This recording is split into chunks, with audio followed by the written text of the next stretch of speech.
Julio de 1969. El Apolo 11 está listo para el lanzamiento. T-menos 25 segundos y contando. Todo en orden. Bermuda, 15. Bermuda, adelante. 14. Tras una década de trabajo, la NASA está a menos de 4 días de llevar a un hombre a la Luna. Iniciando secuencia de ignición. 6, 5, 4, 3, 2, 1. Despegue. Ha despegado. Creo que esta nación debería comprometerse a alcanzar el objetivo de llevar un hombre a la Luna y traerlo de vuelta sano y salvo. Pero en 1961, cuando Kennedy prometió llevar a un hombre a la Luna, la NASA no tenía claro cómo lograrlo. Fue lo más audaz que la NASA se había propuesto hacer hasta ese momento. Si Estados Unidos dice que va a hacer algo, lo hace. Necesitaban un nuevo cohete capaz de semejante reto. Pero desarrollar una máquina tan colosal llevaría a la ciencia y a la ingeniería a su límite. Para esta gente el fracaso no era una opción, y lo que lograron es, como poco, extraordinario. Sigue siendo el cohete más potente jamás fabricado. Este programa relata la increíble historia de cómo la NASA construyó la máquina que llevaría al hombre a la Luna. Luz verde para entrar en órbita. Saturno V.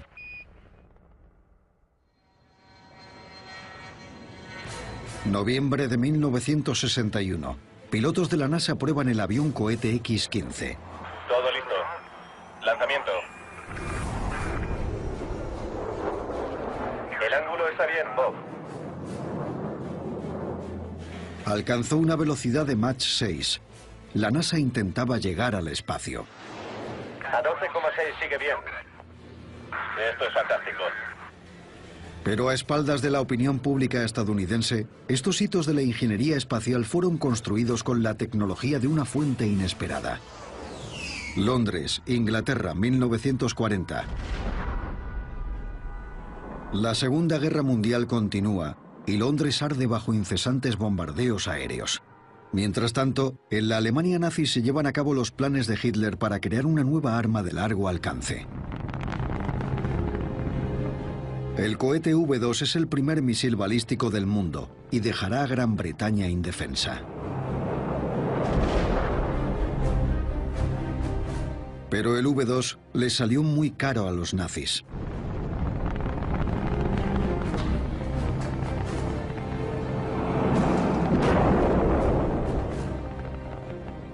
Estas pruebas iniciales supondrían los primeros pasos hacia los vuelos espaciales tripulados.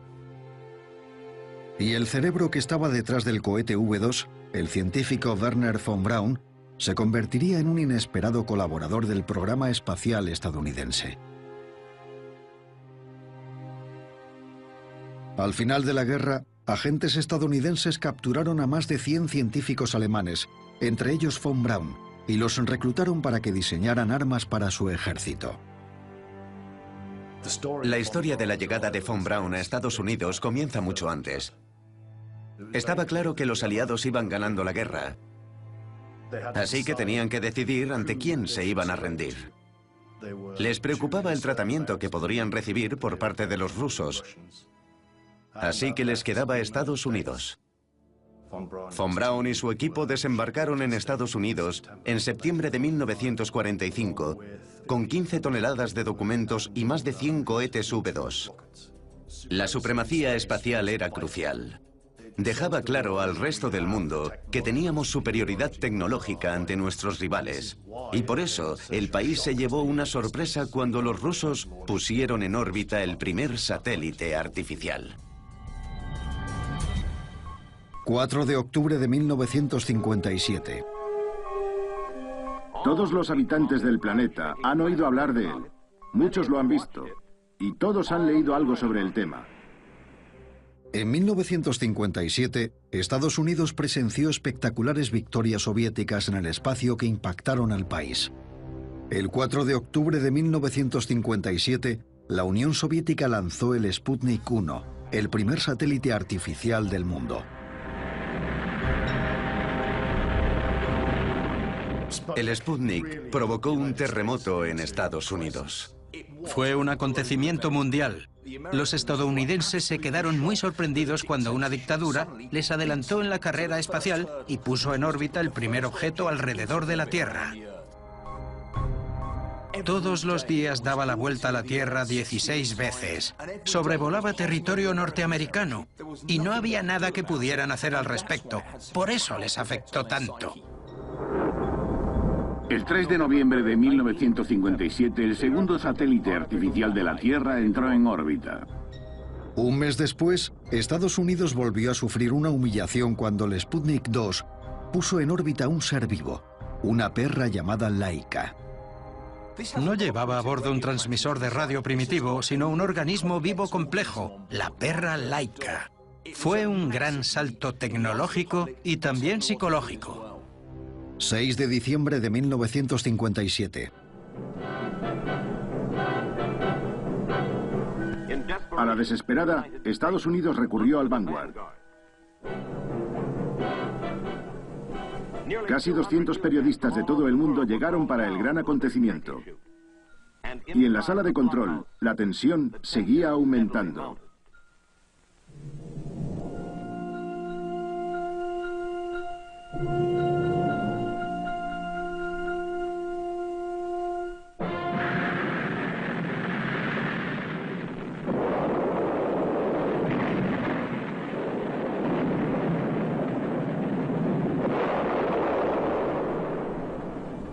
El prestigio de Estados Unidos nunca había estado más bajo que en este momento, el 6 de diciembre de 1957. Es una sensación horrible cuando las cosas no salen bien o cuando no le salen bien a tus colegas. Te sientes fatal por el resto de ingenieros. Mientras la gente seguía admirando el logro del Sputnik, a este lo llamaban Kaputnik porque no llegó a ningún lado. Fue en ese momento cuando el ejército estadounidense, con Wernher von Braun, se decidió a lanzar un satélite en 60 días. Von Braun y su equipo lanzaron el primer satélite estadounidense el 31 de enero de 1958. Misiles, ignición. Base principal. Despegue.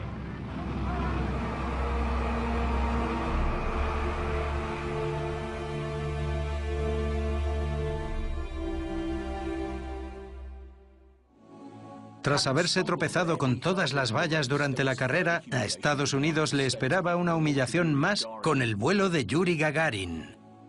Fue el primer humano que orbitó alrededor de la Tierra. Eso fue todo. Completó una órbita y aterrizó con éxito. He dicho que eso fue todo, pero tenemos que recordar que cada segundo recorría 8 kilómetros y aterrizó como un héroe mundial. La Unión Soviética lo identificó con las posibilidades de una sociedad comunista. Eso puso mucha presión sobre la Casa Blanca. ¿Cómo habían dejado que nuestro país se quedara tan atrás? ¿Cómo era posible que los rusos lanzaran un satélite artificial y luego a un ser humano? A los estadounidenses esto les afectó mucho. En aquel momento, Kennedy dijo, tendremos que recibir más golpes, pero saldremos adelante. Ese era su plan. Bajar la cabeza, concentrarse y continuar. Mayo de 1961. Un mes después, Estados Unidos respondió con el proyecto Mercury y lanzó al astronauta Alan Shepard, que se convirtió en el primer estadounidense en salir al espacio. Y despegue. Recibido, despegue y el reloj está en marcha. Aquí Freedom 7, os recibo alto y claro. El control es suave. Unas vistas preciosas.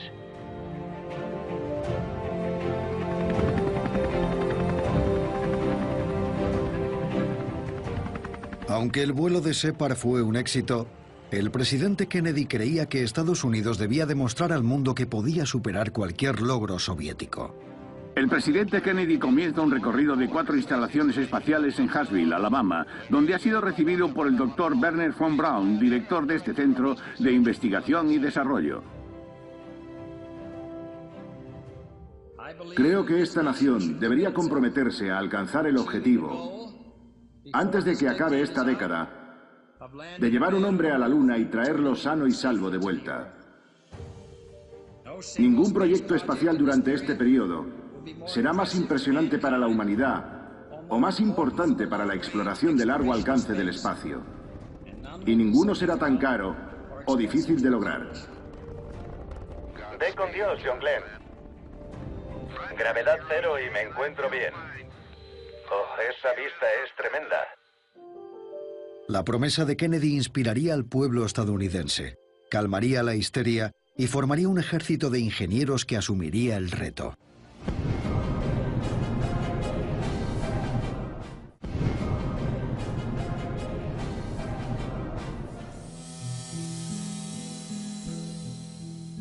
En 1963, la NASA no tenía mucha idea sobre cómo construir un cohete capaz de salir de la órbita terrestre.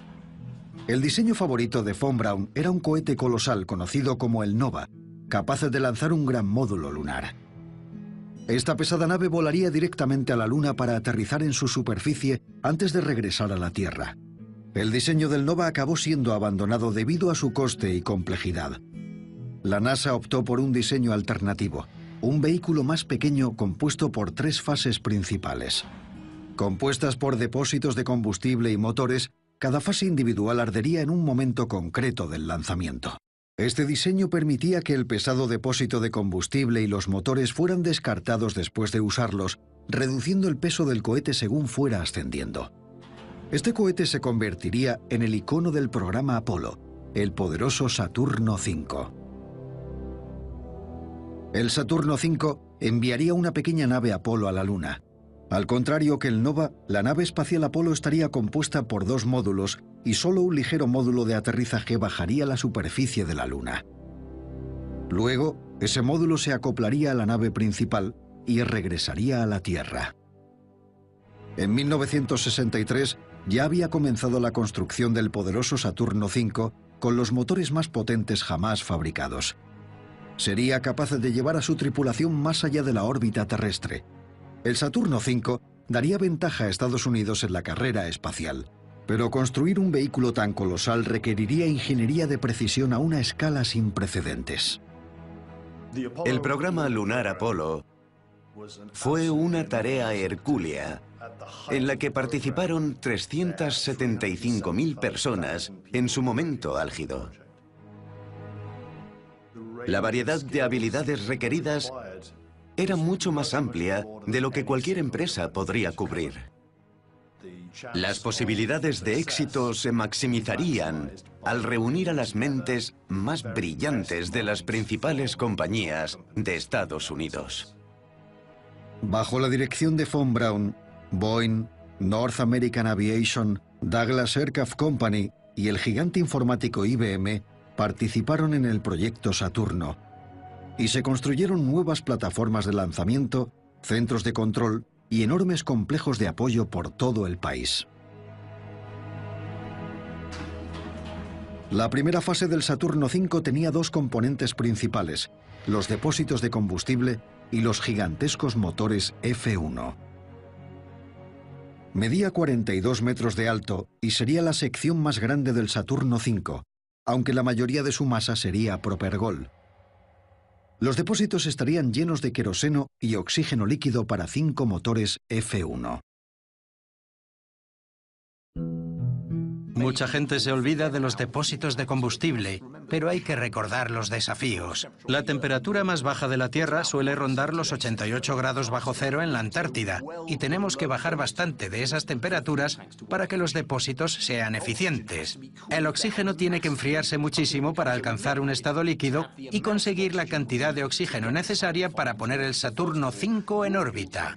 Así que para empezar, los depósitos de combustible tienen que funcionar como los mejores termos criogénicos del mundo, pero no pueden pesar demasiado, porque no abandonarían el suelo. Ante estos retos, llevaron la ciencia hasta el límite. Los 5 motores F-1 se encargarían del trabajo pesado, poniendo el vehículo de 3.000 toneladas a más de 8.000 kilómetros por hora. El Saturno V era alucinante, pero no iría a ninguna parte a no ser que tuviera la potencia necesaria, y ahí entraba en juego el motor F-1. Cada uno de ellos producía más de 620 toneladas de empuje. Habían empezado a desarrollar el F1 en 1955, pero el conjunto de 5 motores necesario para impulsar la primera fase llevaría la tecnología de la época a su límite. Durante las pruebas, descubrieron algo que pondría en peligro toda la misión Apolo. Uno de los mayores problemas a los que se enfrentaron fue la inestabilidad de la combustión. Los motores individuales quemaban 3 toneladas de combustible por segundo. Imaginaos todo ese combustible desapareciendo. Es algo extraordinario. El paso de esa cantidad de combustible a un recipiente de gas ardiente es un proceso físico muy complejo. La causa se encuentra en el interior del motor. Un flujo desigual de combustible aumenta el empuje, elevando la presión y restringiendo el suministro de combustible, lo cual reduce el empuje. Entonces, la menor presión causa un aumento de combustible empujando el motor. El ciclo continúa con consecuencias fatales. Así conseguían una llama de empuje que giraba a toda velocidad por el interior de la cámara de combustión, cada vez más y más rápido. Esto causaba una gran inestabilidad y fallaban un motor tras otro después de los primeros segundos. Y creedme, cuando un motor con la potencia del F1 falla, lo hace de manera espectacular y catastrófica.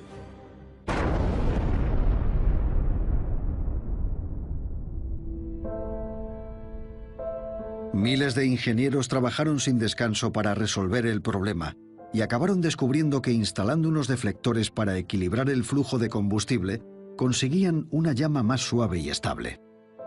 Cuando pienso en los retos a los que se enfrentaron, en una época en la que no tenían modelos de dinámica de fluidos computacional en superordenadores, lo que lograron en esos pocos años es extraordinario. Para ellos, el fracaso no era una opción. Sabían que el tiempo era fundamental, que se trataba de un objetivo nacional, y se entregaron a la tarea apasionadamente. Cuando se encontraron con dificultades, y en el caso de las pruebas del motor F1, vaya que sí las hubo, no se rindieron, aprendieron de sus errores y siguieron adelante. Aunque los motores F1 solo funcionarían durante 2 minutos y medio, son una obra maestra de ingeniería. Y a día de hoy siguen siendo los motores de una sola cámara de combustible líquido más potentes jamás construidos.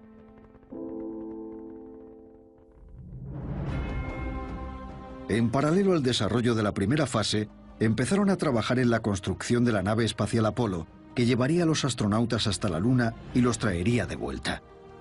Pero para probar esta fase necesitaban un nuevo cohete. La construcción del Saturno 1B comenzó de manera inmediata. Con una segunda fase más potente, este vehículo pondría en órbita una nave espacial Apolo tripulada para un vuelo de prueba.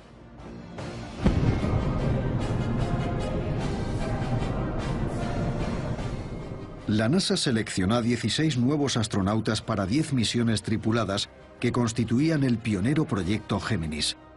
Este proyecto desarrollaría técnicas imprescindibles para el futuro éxito de una misión lunar.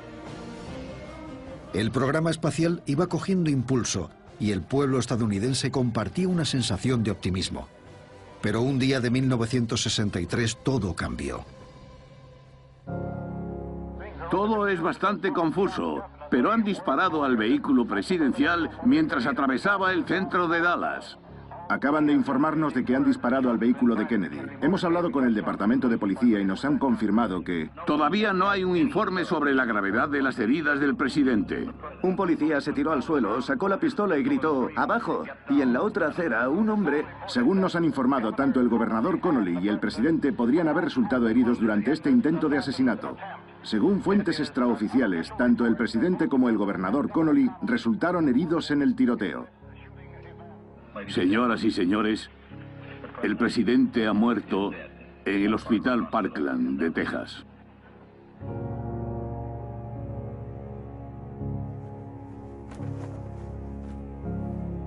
En aquel momento, todos sentimos lo que fue una gran pérdida.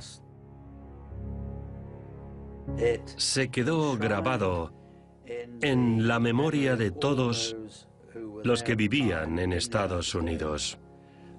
Porque lo que Kennedy había hecho era crear un sueño. El sueño de un líder joven, un visionario que creyó poder transformar un mundo que corría peligro por la amenaza de una guerra nuclear. Que el pueblo estadounidense se podía movilizar para hacer del mundo un lugar mejor. Pero en lugar de desmoralizarse, provocó una respuesta de determinación absoluta de que pasara lo que pasara, un estadounidense pisaría la Luna antes de que terminara la década. La NASA, pese a todo, continuó con el proyecto Géminis. Reloj en marcha. Buen viaje, Molly Brown. Realizaron grandes avances para hacer realidad el sueño de Kennedy y mostrar al mundo el país en que creía. Madre mía, es una experiencia fantástica. Me siento genial. El proyecto Géminis tuvo un papel crucial. 10 misiones tripuladas tenían que poner a prueba todas las tecnologías que serían esenciales si el proyecto Apolo quería superar el reto de aterrizar en la Luna. Lo vemos por debajo. ¿Cómo conseguir que dos naves espaciales que orbitan alrededor de la Tierra a 8 kilómetros por segundo logren acoplarse? Recibido. ¿Cómo lo ves? Está genial. ¿Podría un ser humano sobrevivir 14 días en lo que llamamos un entorno de microgravedad? ¿Cómo te sientes al haber logrado un nuevo récord para Estados Unidos? Ya era hora. Sí, enhorabuena. Vuelos de mayor duración, maniobras de acoplamiento y paseos espaciales fueron practicados y perfeccionados por las tripulaciones Géminis para el programa Apolo.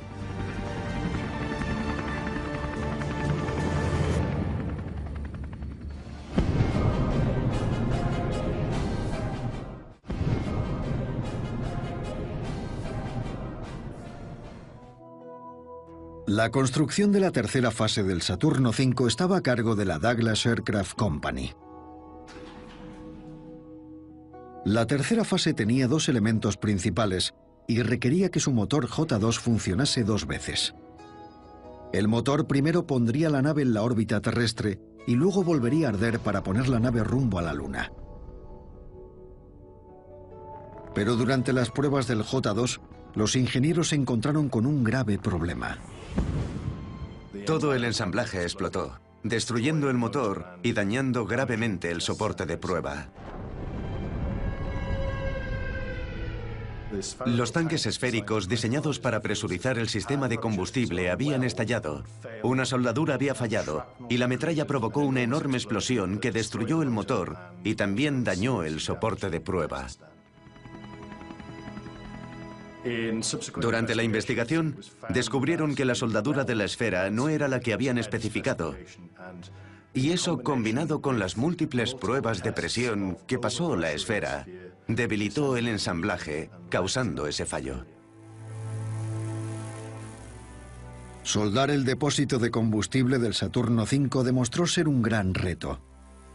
Realizaron sofisticadas modificaciones en el equipo para hacer las soldaduras de calidad suficiente para soportar el estrés de un vuelo espacial.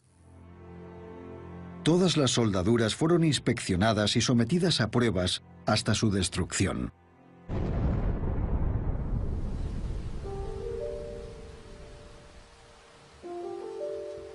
El secreto del diseño del Saturno V se encuentra en la experiencia de los primeros ingenieros alemanes. Su inflexible determinación de hacer pruebas, pruebas y más pruebas, junto con el desarrollo de un sistema tras otro, fueron el motivo de que el programa Saturno funcionara tan bien. A pesar de un progreso constante en la primera y tercera fase, la segunda fase del Saturno V en North American Aviation estaba dando problemas. Debido a los nuevos diseños de la nave espacial Apolo, el Saturno V pesaba demasiado y la reducción de peso debía producirse en la segunda fase. El diseño original de la segunda fase usaba dos depósitos de combustible, Convertirlo en un solo depósito con una mampara común que separara los dos líquidos acortaría la segunda fase y reduciría drásticamente su peso. Pero esto enfrentó a los ingenieros de la segunda fase a uno de los mayores desafíos de toda la construcción. Dos líquidos increíblemente fríos y muy inflamables solo estarían separados por una fina capa aislante. Esa mampara común fue uno de los mayores problemas a los que se enfrentaron. Entre los dos fluidos criogénicos había una diferencia de 70 grados. El hidrógeno estaba a menos 252 y el oxígeno al otro lado de esa fina pared a menos 182. No podía haber ninguna fuga térmica. Y la tecnología se llevó al límite respecto a los materiales necesarios para esta mampara común. Y todo esto estaba pasando en paralelo al desarrollo de las distintas fases. En mayo de 1965, la segunda fase más corta y ligera estaba casi terminada y simultáneamente estaba construyéndose la unidad instrumental. Esta sección circular del cohete, de 6,7 metros de diámetro, se colocaría por encima de la tercera fase. Fabricado por IBM, este anillo contenía los sistemas de vuelo, orientación, detección y giroscopios del Saturno V. Durante la ignición hay que controlar el flujo de combustible a las cámaras de combustión y también la dirección del impulso.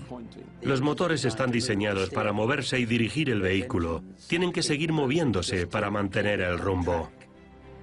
Tenían que controlar ordenadores que recibían señales de varios sensores e indicaban cómo inclinar los motores para producir el empuje en la dirección necesaria. Hay que tener en cuenta cómo eran los ordenadores en los años 60. Los portátiles actuales tienen mucha más potencia.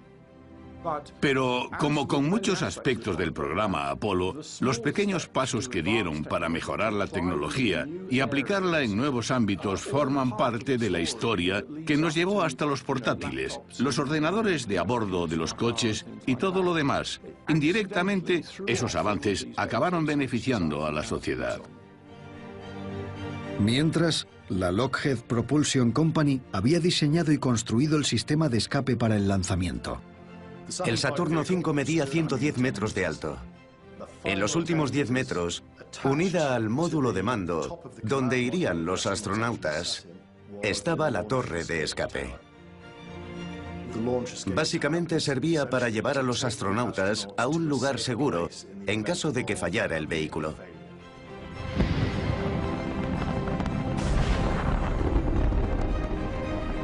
El motor del cohete separaría el módulo de mando en el que estarían los astronautas del cohete y lo dirigiría hacia el mar.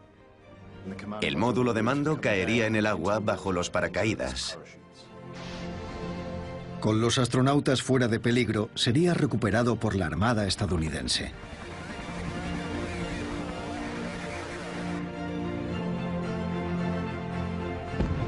En 1966 los éxitos se sucedieron y parecía que nada podría detener al programa Apolo. Pero en enero de 1967 se produjo un desastre.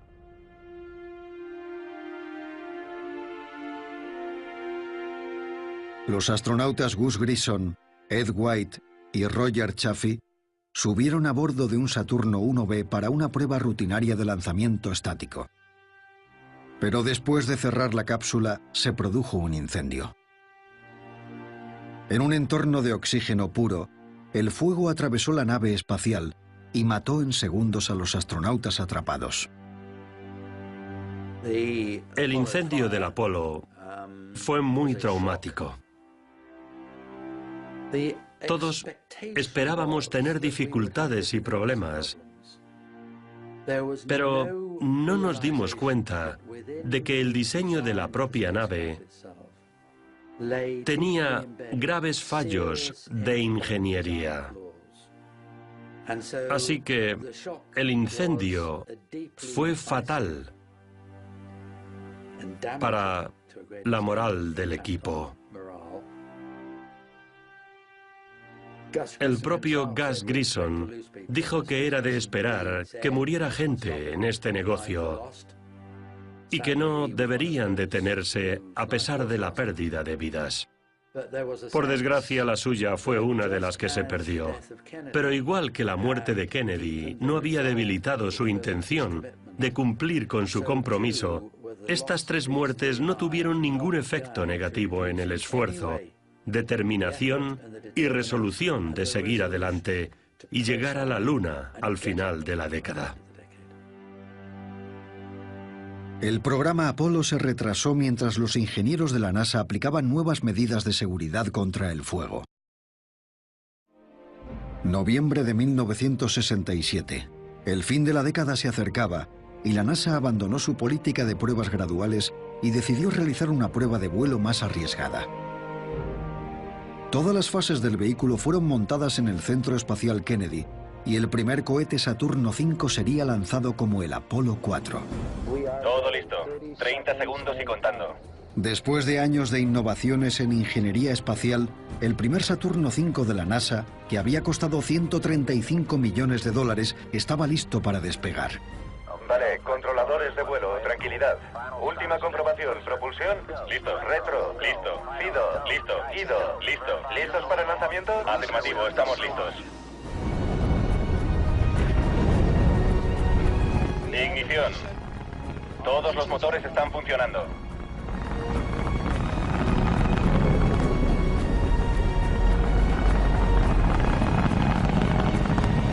Y despegue. Ha despegado a las 7 de la mañana, hora estándar del este. Fue una escena extraordinaria. Una visión impactante. El peso de un acorazado que se elevaba en vertical por el aire. Fue impresionante. El Apolo 4 dio un gran paso hacia el sueño de pisar la Luna.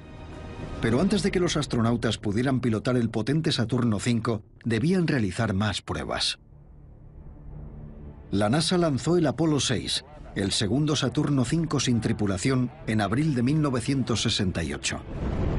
5, 4, 3, 2, 1, 0. Y despegue.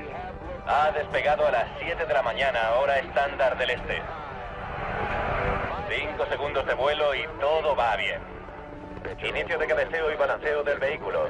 Se dirige al azimut a 72 grados. Los 5 motores F1 están funcionando. Todo va bien en cuanto a la seguridad.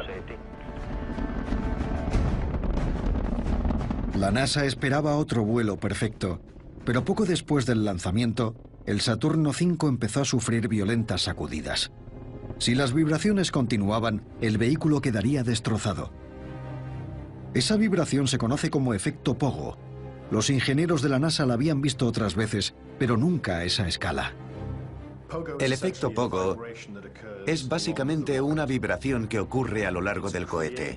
Creada por el movimiento del cohete, afecta al flujo de combustible, varía el empuje y puede llegar a destruir el vehículo. Al finalizar la combustión de la primera fase, las vibraciones disminuyeron. Pero el daño causado estaba a punto de hacerse evidente. 4 minutos después de la ignición de la segunda fase, 2 de los motores J2 perdieron potencia y se apagaron. Nos han informado de la pérdida de los motores 2 y 3. Con 2 motores menos, la NASA se preparó para abortar la misión, pero el resto de motores corrigió la trayectoria y el cohete llegó a la órbita. Después de este precario vuelo, la NASA investigó el problema del efecto Pogo. Sus ingenieros descubrieron que las vibraciones habían roto un conducto de combustible causando el fallo de los motores. Los datos de vuelo del Apolo 6 también revelaron que los astronautas no habrían sobrevivido a las violentas vibraciones si hubieran estado a bordo. La NASA debía eliminar el efecto Pogo. En un momento dado, la NASA tuvo unos 1000 ingenieros trabajando en el problema del efecto Pogo. Decidieron poner en práctica en los siguientes vuelos Los sistemas de supresión de pogo que habían desarrollado, pero no habían aplicado debido a su complejidad, coste y los retrasos que hubieran causado. Aunque los ingenieros aplicaron medidas de supresión a los motores F1 de la primera fase, pasaron varias misiones tripuladas antes de que solucionaran el grave efecto pogo de los motores J2 de la segunda fase.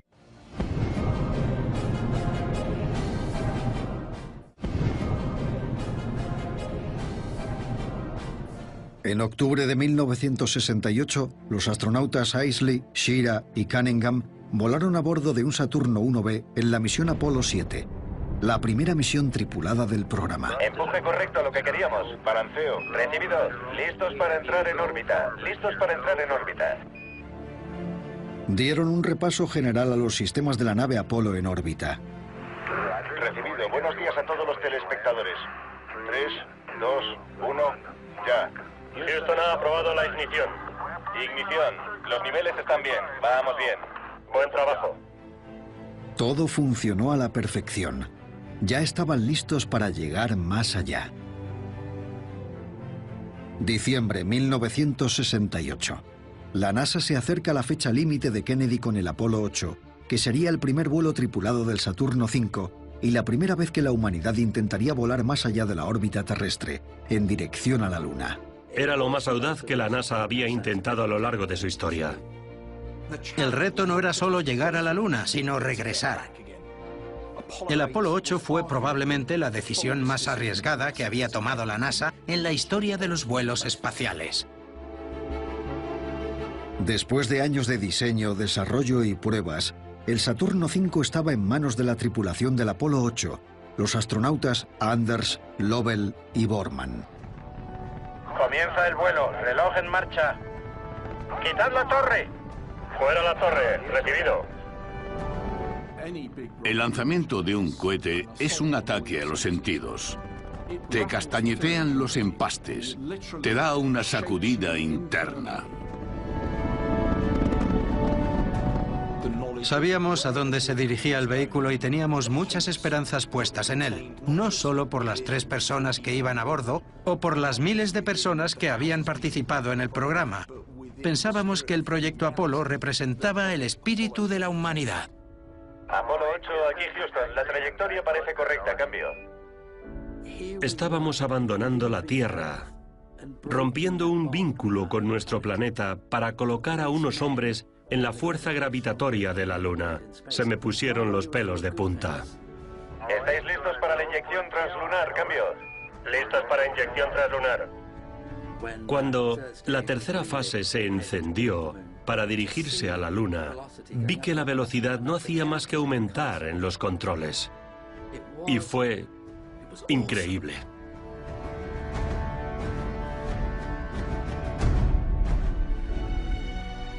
El Apolo 8 orbitó 10 veces alrededor de la Luna y en la Nochebuena de 1968 realizó una retransmisión televisiva histórica.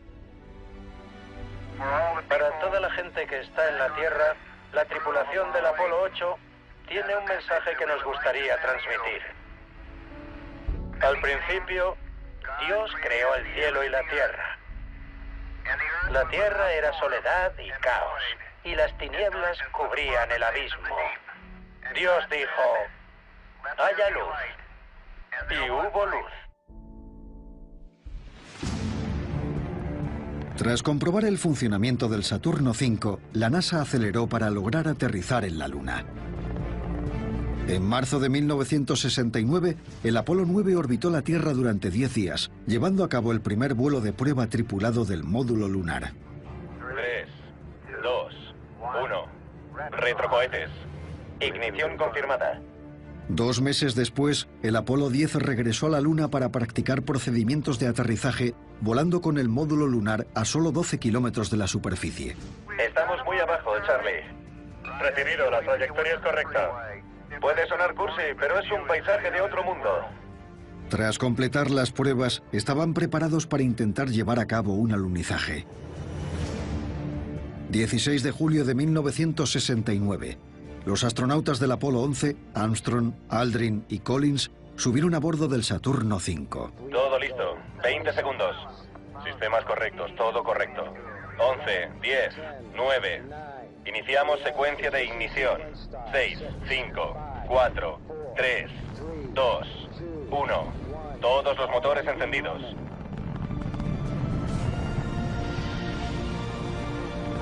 Despegue. Ha despegado.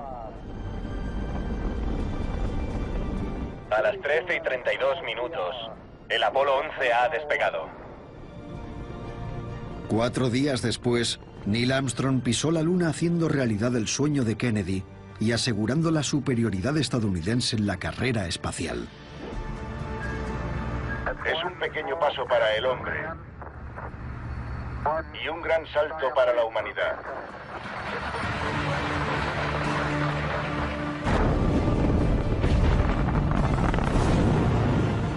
Durante las siguientes 6 misiones, el Saturno V salió siempre victorioso. Entre 1968 y 1972, 24 hombres volaron a la Luna y 12 caminaron por su superficie. Pocas veces me había sentido tan orgulloso, os lo aseguro. La NASA fue adquiriendo confianza y las naves aterrizaron en terreno montañoso y valles en misiones de superficie que duraron hasta 3 días. Vaya, Houston, la belleza de este sitio es totalmente increíble. Pero el 7 de diciembre de 1972, el hombre abandona la Luna por última vez. ¡Qué viaje! El Apolo 17 cerró un capítulo extraordinario en la historia de los vuelos espaciales. En 1973, el último vuelo del Saturno V lanzó la primera estación espacial estadounidense, y la misión de este extraordinario vehículo llegó a su fin.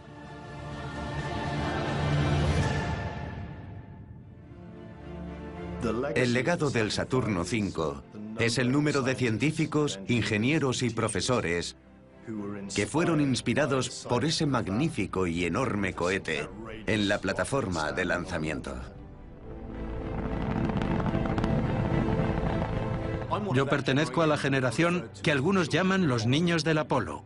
Hizo que me interesara por la ciencia y las matemáticas desde que tengo uso de razón. El Saturno V era un vehículo impresionante. No cabía duda. Era el pináculo de la ingeniería y el símbolo de que el hombre casi había desafiado las leyes de la naturaleza. Como diciendo, puedo hacer lo que quiera, apartaos de mi camino.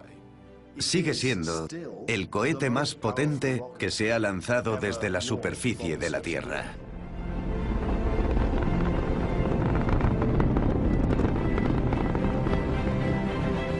Su propósito, todo lo que representaba, era ir en busca de respuestas a preguntas que se remontan al inicio de los tiempos. ¿Qué somos? ¿Qué hay ahí fuera? ¿Qué es la Luna? ¿Cómo será caminar sobre ella? El Saturno V nos demostró que podíamos hacerlo y ya es hora de que lo hagamos de nuevo. Nos gustaría dar las gracias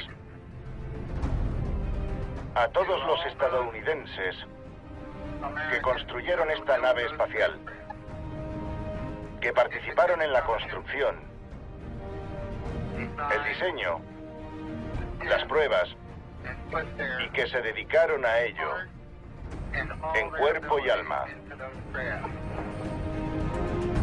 A todas esas personas, esta noche os damos las gracias. Que Dios os bendiga. Buenas noches desde el Apolo 11. El Saturno V sigue siendo el vehículo más potente jamás construido y siempre será considerado uno de los mayores logros tecnológicos de la humanidad.